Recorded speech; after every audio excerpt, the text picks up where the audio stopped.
Hello everyone, আসসালামু আলাইকুম। Lutfa village কুকিংয়ের আজকের পর্বে থাকছে অসম্ভব মজার একটা শীতের পিঠার রেসিপি। তবে এই পিঠাটা কিন্তু তোমরা শীত বাদে যে কোনো সময় কিন্তু তৈরি করে খেতে পারো, আর এর স্বাদ কিন্তু একদম অতুলনীয়।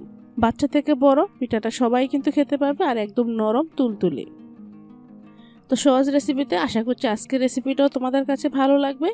যদি বন্ধুরা ভালো লাগে থাকে প্লিজ ভিডিও শুরু থেকে একটা লাইক দিবে, আর আমার চ্যানেলে নতুন বন্ধু হয়ে থাকলে চ্যানেলটাকে সাবস্ক্রাইব করে পাশে থাকা বেল আইকনটিও ক্লিক করে রাখবে।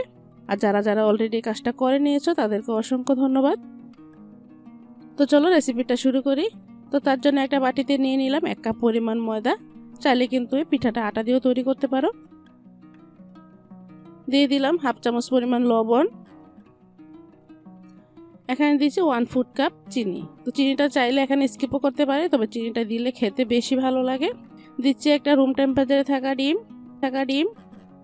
আর এখানে নিচ্ছি আমি 1.5 কাপ পরিমাণ পানি। 1 কাপ আটার জন্য কিন্তু 1.5 কাপ পানিই লাগবে। আর এখানে কিন্তু একবার পানিটা আমি অ্যাড করিনি, অল্প অল্প পানিটা আমি অ্যাড করে দিচ্ছি, এতে করে ব্যাটারটা খুবই স্মুথ হবে। তো বন্ধুরা অবশ্যই মেজারমেন্টগুলো ঠিক রাখবে, তাহলে কিন্তু পিঠার ব্যাটারটা খুব সুন্দর করে তৈরি করতে পারবে, আর পিঠাটাও একদম পারফেক্ট হবে। তো ব্যাটারটা তৈরি হয়ে গেছে, এখন এটা আমি সাইডে রেখে দিচ্ছি। পিঠার জন্য ভিতরে পুর তৈরি করব, তার জন্য চুলায় প্যান বসিয়ে এখানে দিয়ে দিচ্ছি 2 কাপ পরিমাণ পানি। এখানে মেজারমেন্ট কাপে কিন্তু আমি 2 কাপ পানি দিয়েছি। 1 কাপ দিচ্ছি এখানে গুড়। এখানে আমি খেজুরের গুড় নিয়েছি, এখানে 1 কাপ পরিমাণ দিয়ে দিলাম। 1 কাপ দিচ্ছি নারকেল কোড়া। তো হাতের কাছে নারকেল কোড়াটা না থাকলে এটা স্কিপও করতে পারো, তবে দিলে টেস্টটা খুব ভালো আসে। স্বাদ মতো লবণ দিয়ে দিলাম। 1/2 চামচ দিয়ে দিচ্ছি এলাচ গুঁড়া। চাইলে এখানে আস্ত এলাচও ব্যবহার করতে পারো। তো এখন আমি অনবরত নেড়ে বলক চলে আসা পর্যন্ত একটু অপেক্ষা করব। তো বন্ধুরা এটাকে আমি 2 থেকে 3 বার বলক তুলিয়ে নিয়েছি, এতে করে নারকেলটা খুব ভালো করে সিদ্ধ হয়ে যাবে। তারপর এখানে আমি দিয়ে দিচ্ছি সুজি। তো এখানে আমি 1 কাপ পরিমাণ সুজি নিয়েছি, অল্প অল্প সুজি অ্যাড করে দিচ্ছি। 1 কাপ সুজির জন্য কিন্তু 2 কাপ পরিমাণ পানি এখানে অ্যাড করতে হবে। চাইলে এখানে দুধ দিয়েও কিন্তু তোমরা এই ভিতরে পুরটা তৈরি করতে পারো, এতে করে স্বাদ কিন্তু আরও দ্বিগুণ হয়ে যাবে। তো অল্প অল্প সুজি অ্যাড করে আমি অনবরত নেড়ে খুব সুন্দর করে আমি ভিতরে পুরটা তৈরি করে নিচ্ছি। আর সুজি দেওয়ার সাথে সাথে কিন্তু নিচ থেকে লেগে উঠতে চাইবে, তার জন্য অবশ্যই অনবরত নাড়তে হবে। আর চুলার হিটটা লোতে রেখেই কিন্তু খুব ভালো করে পুরটা তৈরি করতে। তো দেখো পুরটা এরকম নরম থাকা অবস্থায় নামিয়ে নিব, যেহেতু এটা সুজির পুর, তাই একটু ঠান্ডা হলেই কিন্তু শক্ত হয়ে যাবে। তারপর ব্যাটারটা আমি আরো কিছুক্ষণ একটা হুইক্সের সাহায্যে ফেটিয়ে নিচ্ছি। তো বন্ধুরা ফেটানো হয়ে গেছে। তো এখন চুলায় একটা ছোট্ট একটা প্যান বসিয়ে দিলাম। যেহেতু আজকে পিঠাগুলো আমি ছোট সাইজে তৈরি করবো, প্যানটা তাই একটু ছোট সাইজের নিয়েছি। চাইলে কিন্তু তোমরা পিঠাগুলো বড় সাইজেরও তৈরি করতে পারো। তো একটা মেজারমেন্ট কাপ দিয়ে আমি মেপে দিয়ে দিচ্ছি, এতে করে পিঠার সাইজগুলো কিন্তু সমান হবে।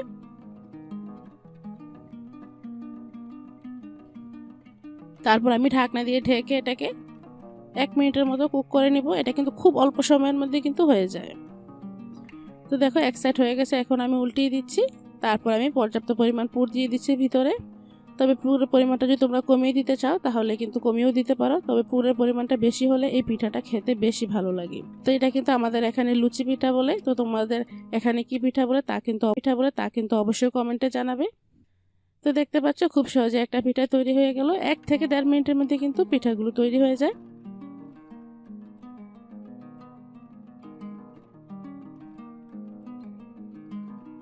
তো সেম ভাবে আমি আবারও দিয়ে দিচ্ছি।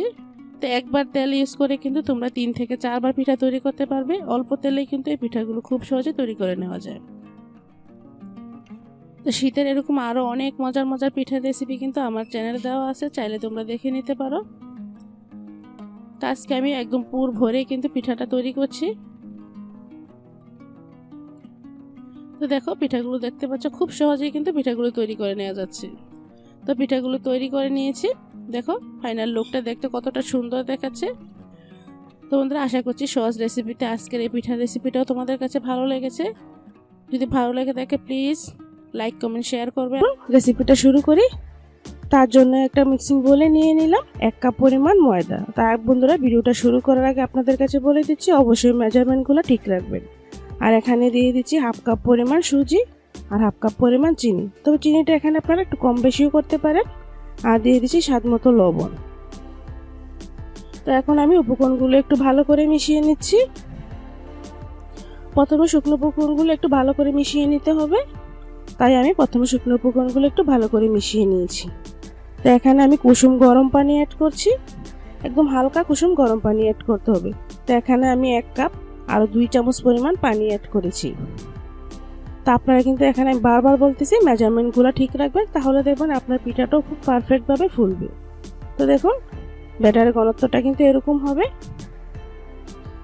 তো এরকম ঘনত্বের আমি তৈরি করে নিয়েছি ব্যাটারটা। এখন আমি এটাকে 15 মিনিটের মতো রেস্টে রাখবো, একদম কমপক্ষে 10 মিনিট হলে রাখতে হবে।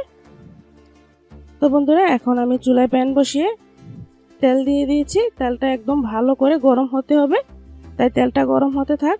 তো বন্ধুরা দেখুন 15 মিনিট পর ফিরে এলাম। ব্যাটারটা আরও এভাবে 1 থেকে 2 মিনিট ভালো করে ফেটিয়ে নেব। তো এই পর্যায়ে বন্ধুরা যত ভালো করে ফেটাবেন পিঠাগুলো কিন্তু খুব সুন্দর ফুলকো হবে। আর পিঠাগুলো আমি এরকম মেজারমেন্ট কাপ দিয়ে বানাবো, তাহলে সবগুলো পিঠাই কিন্তু এক সাইজের হবে। তো তেলটা একদম ভালো করে গরম হওয়ার পর আমি দিয়ে দিলাম প্যানের মধ্যে। আর চুলা হিটটা কিন্তু প্রথম থেকে শেষ পর্যন্ত হাই হিটে রেখেই ভাজতে হবে। তো দেখতে পাচ্ছেন তেলে দেওয়ার সাথে সাথেই কিন্তু একদম ফুলকো হয়ে গিয়েছে। তো বুঝতে পারছেন কতটা পারফেক্ট হয়েছে ব্যাটারটা। তাই বলছি বন্ধুরা, মেজারমেন্টগুলো ঠিক রেখে কিন্তু পিঠাটা আপনারাও বাসায় তৈরি করে নিতে পারবেন খুবই সহজে। তবে চাইলে এখানে কিন্তু আপনারা একটু বেকিং পাউডার ইউজ করতে পারেন। তো বেকিং পাউডার ছাড়াই কিন্তু দেখুন কত সুন্দরভাবে ফুলে গিয়েছে। তো এভাবে আমি একটা যখন হালকা কালার চলে আসবে তখন উল্টিয়ে আরেকটা দিয়ে দিচ্ছি। একসাথে কিন্তু বন্ধুরা অনেকগুলো পিঠা ভাজা যায়। তো দেখতে থাকুন, আমি একে একে এভাবে পিঠাগুলো দিয়ে নিচ্ছি। দেওয়ার সাথে সাথে বন্ধুরা দেখুন কত সুন্দরভাবে ফুলে উঠেছে। পিঠাগুলো যদি পারফেক্টভাবে ফুলে তাহলে কিন্তু পিঠাগুলো বানাতে অনেক ভালো লাগে, তাই না বন্ধুরা? তো দেখুন একে একে সব পিঠাগুলো আমি এভাবে দিয়ে নিচ্ছি। আর প্রথম যেগুলো দিয়েছি সেগুলো একটু উল্টিয়ে পাল্টিয়ে এভাবে ব্রাউন কালার করে ভেজে নিতে হবে।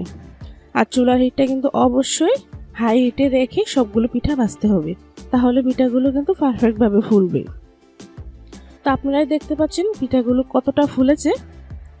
তাই ব্যাটারটা একদম পারফেক্টভাবে তৈরি করে নিলে কিন্তু পিঠাটাও পারফেক্টভাবে তৈরি করে নিতে পারবে। আর এই পিঠার ভিতরে কিন্তু কোনো রকম তেল প্রবেশ করবে না। তো এইভাবে আমি হাই হিটে পিঠাগুলো একদম উল্টিয়ে পাল্টিয়ে মুচমুচে করে ভেজে নিয়েছি। দেখুন কত সুন্দর কালার চলে এসে দেখে কিন্তু জিভে জল চলে আসতেছে। তো আশা করছি বন্ধুরা এই রেসিপিটা আপনারাও বাসায় ট্রাই করবেন। দেখতে কতটা সুন্দর দেখাচ্ছে আর লোভনীয় দেখাচ্ছে। বাসায় কিন্তু অতিথি এলেও কিন্তু আপনারা এই পিঠাটা ঝটপট তৈরি করে নিতে পারেন। তো আশা করছি রেসিপিটা আপনাদের কাছে খুবই ভালো লেগেছে। যদি বন্ধুরা ভালো লাগে থাকে তাহলে প্লিজ ছোট্ট একটা লাইক দিয়ে আপনার ফ্রেন্ডস অ্যান্ড ফ্যামিলির মাঝে বেশি বেশি শেয়ার করে দিবেন। আর অবশ্যই আমার চ্যানেলটা সাবস্ক্রাইব করে আমার পাশেই থাকবেন। আর যারা বন্ধুরা ফেসবুক পেজ থেকে দেখছেন তারা কিন্তু অবশ্যই আমার পেজটাকে ফলো দিয়ে রাখবেন। আর এরকম আর অনেক মজার মজার রেসিপি আমার চ্যানেলে দেওয়া আছে, চাইলে আপনারা ভিজিট করে আসতে পারেন। তো আজ এখানে শেষ করছি, নেক্সট ভিডিওতে আবারও দেখা হবে। আল্লাহ হাফেজ, আসসালামু আলাইকুম।